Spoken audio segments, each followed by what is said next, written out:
వల్లి అర్థమైందా నీకు ఈ కండిషనింగ్ అన్నది? ఆ అర్థమైంది ఆంటీ.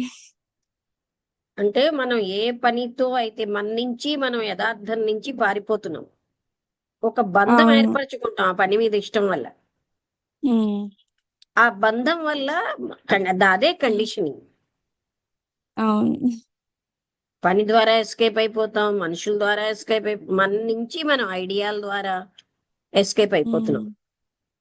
ఉమ్, అందుకని ఆ యథార్థాన్ని ఫేస్ చేయకపోతే ఉమ్, మనమేమో అందులోంచి స్వేచ్ఛ పొందలేము. అవును. ఎప్పుడు యథార్థాన్ని ఫేస్ చేయడానికి ఇష్టం ఉండక పారిపోతూ ఉంటాం, మన నుంచి మనం పారిపోతాం. అవును. అది ఇవాళ టాపిక్, కండిషనింగ్. అవును. ఆ పారిపోవడం వల్ల మనకి మనం అర్థం అవ్వట్లేదు. ఉమ్,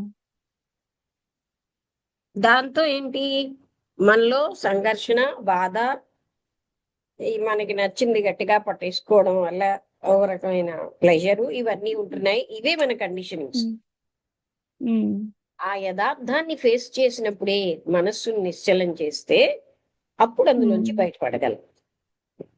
ఉమ్.